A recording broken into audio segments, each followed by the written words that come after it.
오늘 이 시간에도 말씀을 통해서 여러분의 눈이 열려지고 여러분의 믿음이 더 견고해지기를 축복합니다. 오늘 여러분들 투표 다 하셨습니까? 누구를 찍었든지 어쨌든 여러분들이 투표를 하셔야 여러분의 권리를 행사하는 것이 되고 이 나라가 우리 국민들의 뜻이 어디에 있는가를 좀 알게 되어집니다.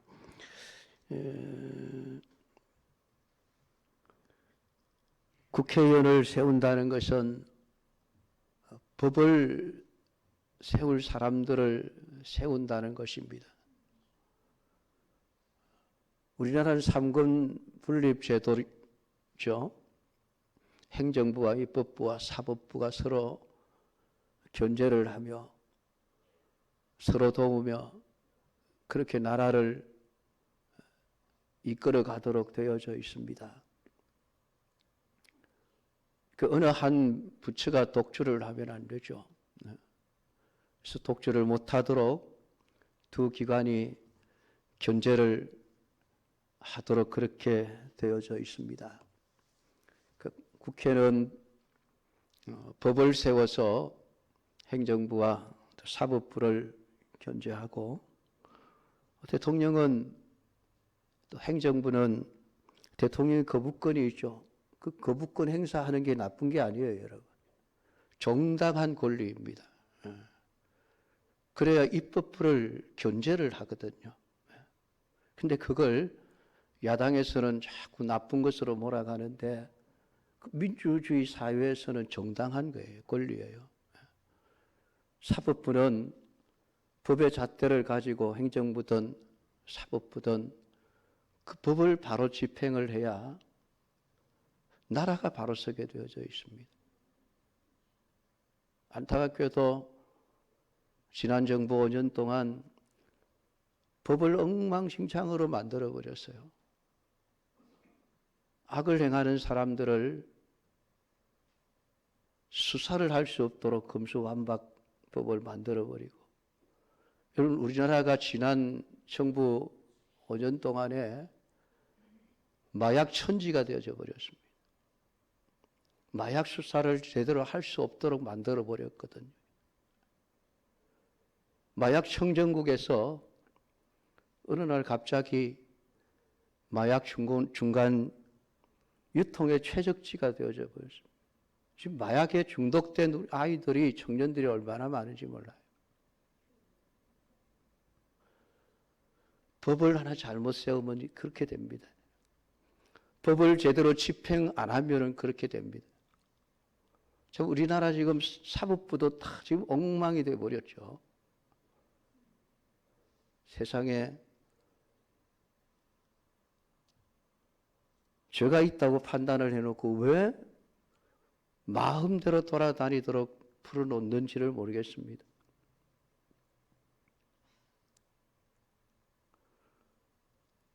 법이 법대로 집행이 안 되면은 어떤 사회든지 그 사회는 무너지게 되어져 있습니다. 엉망진창이 되어져 버릴 수밖에 없습니다. 제가 왜 이 말씀을 하느냐 하면은 오늘 다윗이 그랬거든요. 다윗이. 참 다윗도 믿음이 좋은 사람이지만은 자식 앞에서는 어쩔 수 없었는가 봐요. 자식 앞에서. 지난 시간에 요압이 한 여인을 내세워서 살인한 아들을 살려달라고 호소함으로 말미암아 살인죄를 짓고 도망가 있는 다윗의 아들 압살롬을 돌아올 수 있도록 해달라 권유하는 그 내용에 대해서 말씀을 드렸습니다. 이렇게 부모가 자식을 바라보는 그 부모의 마음보다 하나님의 마음이 앞서야 되는데 다윗이 그러지를 못했어요. 이스라엘의 왕의 역할은 단순히 권력을 누리기 위한 자리가 아닙니다. 이스라엘의 왕은 백성들로 하여금 하나님을 잊지 않고 살아가도록 하는 것이었습니다. 그래서 왕은 법을 제대로 집행하는 사람이어야 합니다. 하나님의 규례대로 나라를 통치하고 다스려야 이 나라가 하나님의 통치하심을 받고 있다는 것을 바로 가르치게 되어지는 것입니다. 그러니까 왕은 인정이 앞서면 안 되죠. 언제나 공의로운 재판을 해야만 합니다. 그런데 우리가 성경을 읽어보면 이스라엘이 패망하게 되는 원인 중에 하나가 공정한 재판을 하지 않는다는 거예요. 재판장들이 뇌물을 받고 법을 다 무너뜨리면은 나라는 엉망이 되게 되어져 있습니다. 죄를 조장하게 되어져 있단 말이죠. 죄가 정당한 대가를 치르지 않으면은 죄는 또 다른 죄를 낳게 되어져 있습니다. 그것을 보여주는 것이 지금 다윗의 집안의 이야기예요.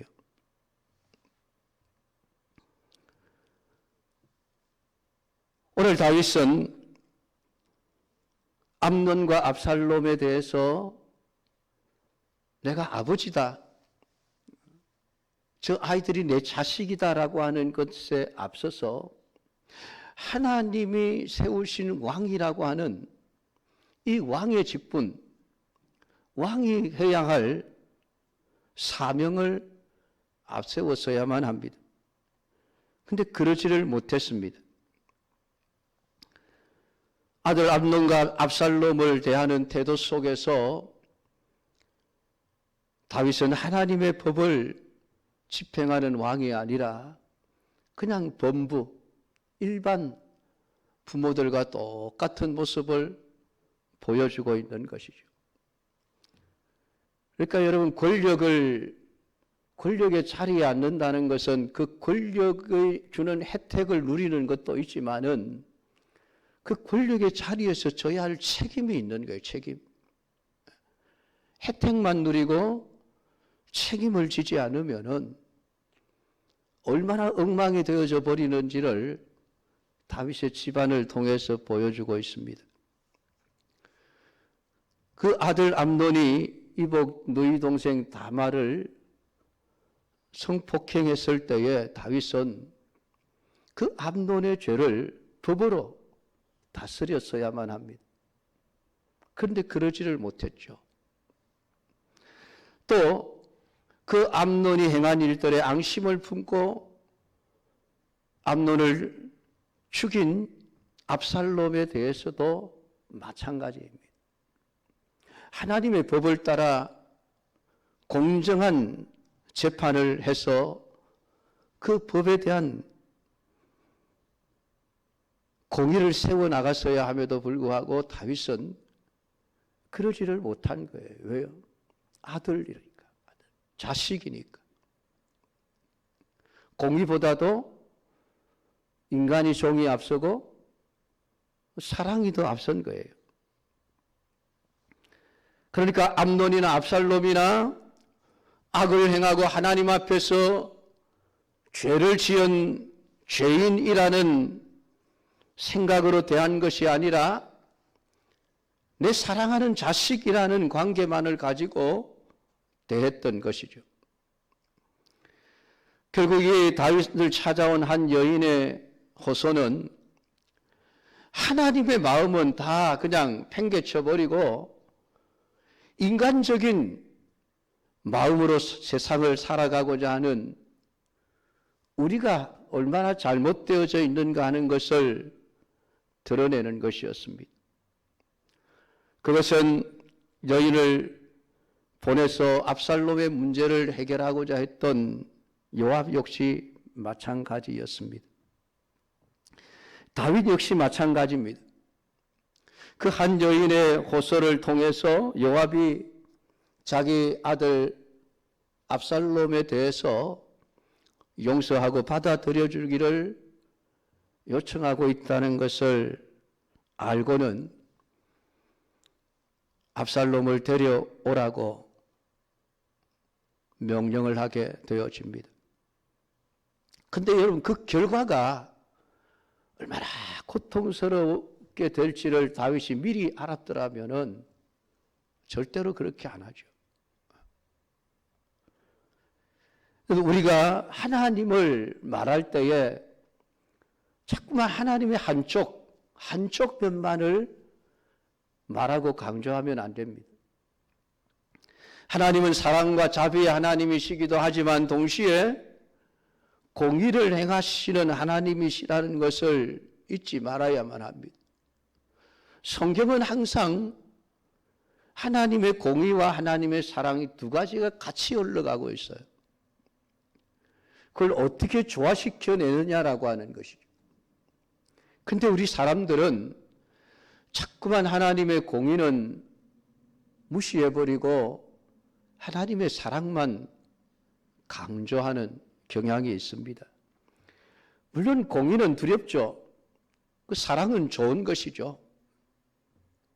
그러니까 사람들이 자꾸 하나님은 사랑의 하나님만을 자꾸 강조합니다. 그 공의의 하나님을 강조하지 않으니까 교회가 죄를 지어도 여러분 죄에 대한 벌을 줄 수가 없게 되어져 버린 거예요. 그게 지금 우리 한국 교회의 모습입니다. 우리가 지금 다윗처럼 하고 있는 거예요. 다윗처럼. 같은 교인이니까 집안 친척이니까 좀 죄를 지어도 그냥 우리 용서하고 덮고 넘어갑시다. 하나님이 사랑의 하나님이 아닙니까? 하나님이 우리를 사랑하셔서 우리의 죄를 다 용서해 주셨지 않습니까? 그렇게 주장을 하죠, 여러분. 근데 여러분, 우리의 죄가 그냥 용서된 게 아니지 않습니까? 죄에 대한 대가를 예수님이 대신 치렀죠. 십자가에 죽으셔야 했습니다. 우리는 그걸 생각하지 않는 거예요. 하나님 무조건 용서해 주셨다. 아니에요. 틀렸습니다. 그 틀린 주장이에요.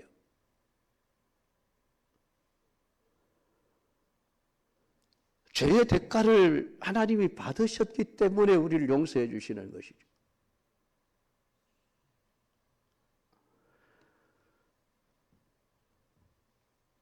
그러니까 오늘 이 다윗이 보십시오. 암논의 그 사건 처음에 그런 암논이 죄를 지었을 때에 단호하게 암논의 죄에 대해서 공정하게 재판을 열어서 법대로 처리를 했더라고 한다면은 압살롬의 사건은 일어나지도 않습니다. 결국 그 압살롬이 나중에 아버지를 향하여 반역의 칼을 들이밀죠. 그리고 결국 그렇게 지키고 살리려고 애를 썼던 압살롬 결국 죽고 맙니다. 이게 하나님의 공의예요. 오늘 본문에서 우리는 다윗의 지극히 인간적인 모습을 또 보게 되어집니다. 암논이 죄를 지었을 때도 역시 인간적인 모습, 인간적인 관계만을 가지고 대했던 다윗이 역시 압살롬에 대해서도 똑같은 모습을 보여주고 있습니다. 어쨌든 다윗은 거슬러 도망가 있는 압살롬을 데려오라고 요압에게 시킵니다. 그런데 오늘 우리가 읽은 본문의 마지막 절은 왕이 이르되 그를 그의 집으로 물러가게 하여 내 얼굴을 볼 수 없게 하라. 좀 이상한 부분이지 않습니까? 이런 다윗의 태도가 여러분 어떻게 생각되십니까? 13장 말씀을 읽어보면 압살롬이 그슬로 도망간 지 3년이 되었다고 했습니다. 그 3년 동안에 다윗의 마음이 참 압살롬을 그리워하면서 간절했다라고 그렇게 표현을 해놓고 있습니다. 그러니까 도망가버린 자식, 볼 수 없는 자식 때문에 그 애가 탔다는 얘기죠.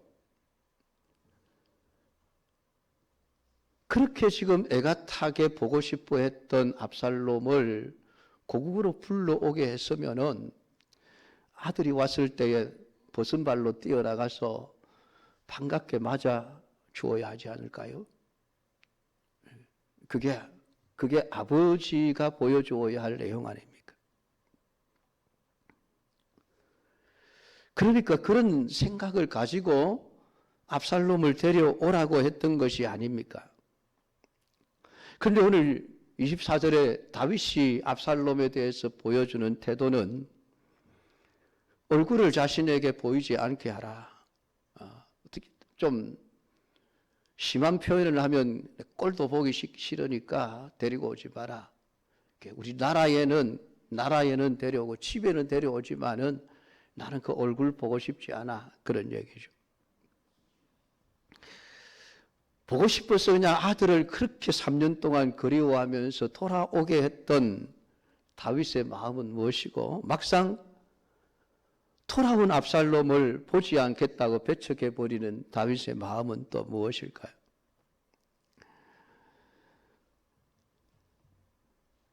결국은 다윗이 자기 자식이니까 그를 용납할 수밖에 없지만 마음 한구석에는 그 죄를 지은 압살롬을 용서할 수 없는 마음이 한켠 살아있는 거예요. 다윗의 마음속에. 그 두 마음이 지금 다윗 마음속에서 지금 싸우고 있는 겁니다. 그런데 결국은 하나님의 공의를 지켜야 하는 마음이 져버리죠. 사도 바울이 고백했던 것처럼 죄의 법이 이겨버린 겁니다.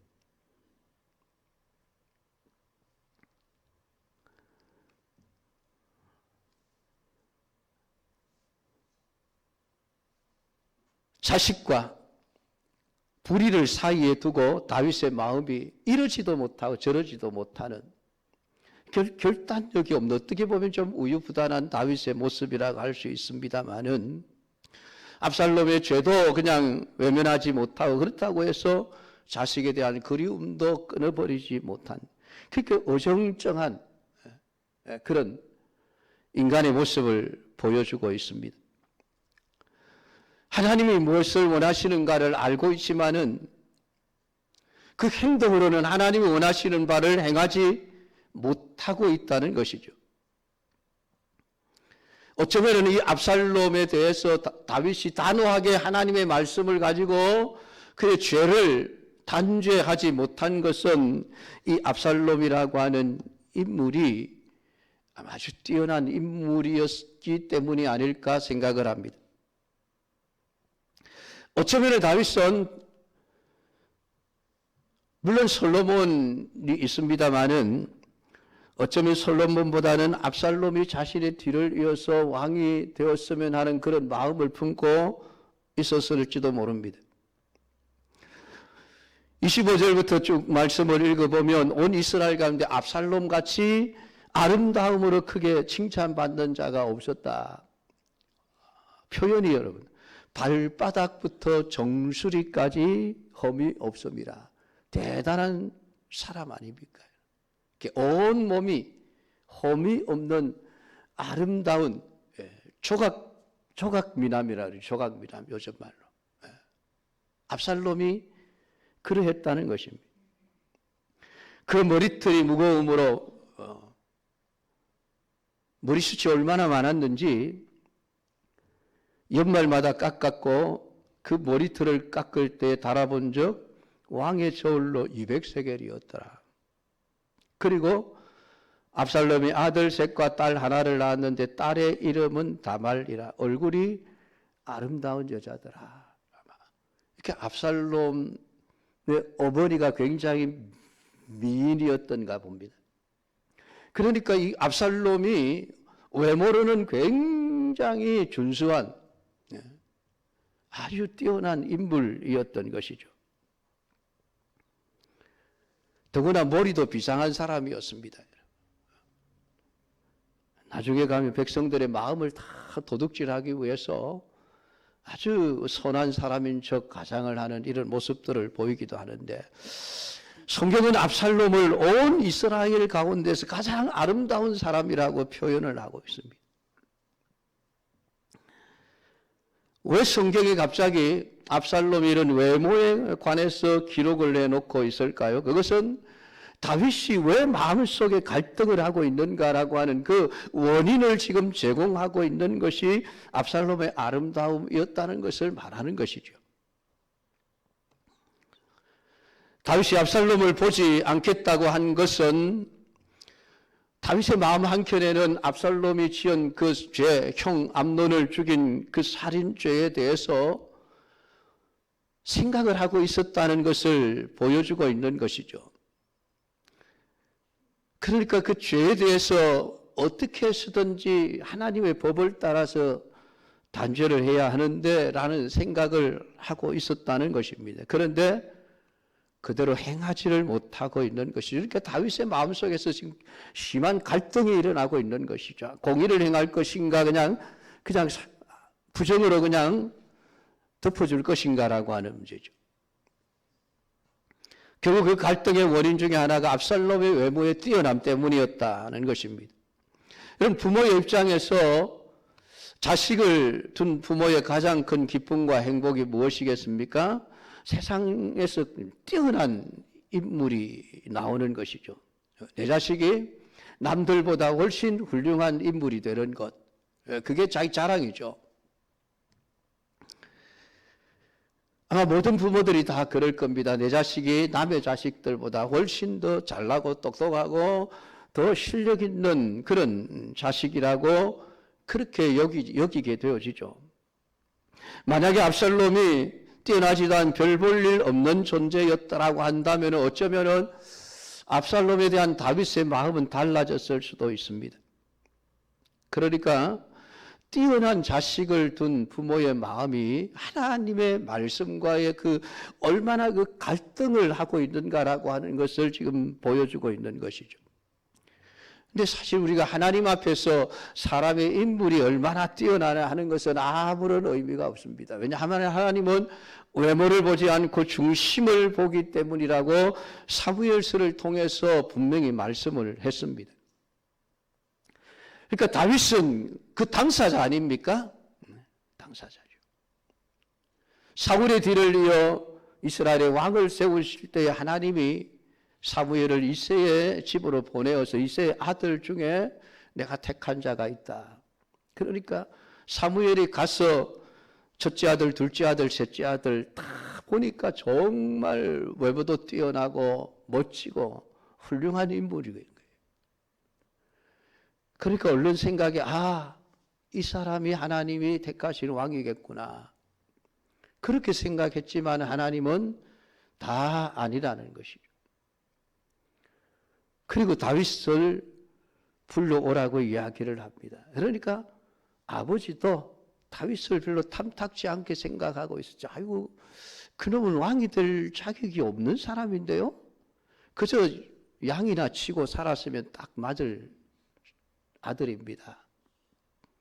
그런 생각을 가지고 있었던 거죠. 그러니까 사람들의 보기에 재주가 별로 없는, 뛰어난 게 없는 사람이 다윗이었다는 것이죠. 왜 그렇습니까? 사무엘을 통해서 하나님이 말씀하시죠. 나는 사람의 외모를 보지 않는다. 사람들은 외모를 보지만 나는 중심을 본다. 그래서 하나님이 다윗을 선택했다라고 하죠. 그러니까 하나님 앞에서 사실 우리 인간의 인물, 재주 이런 게 별로 중요하지 않아요. 이스라엘 중에서 가장 외적으로 흠이 없는 굉장한 존재라 할지라도 그는 지금 죄인입니다. 살인죄를 지었습니다. 그 죄에 따라서 법의 집행을 받아 죽어야 할 존재입니다.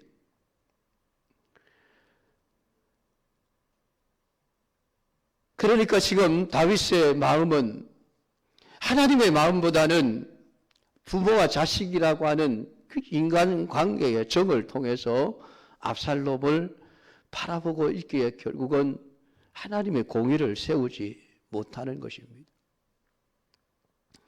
물론 아버지가 자식을 법을 따라서 재판을 해서 집행을 해야 한다는 게 아프죠. 아픈 일이죠.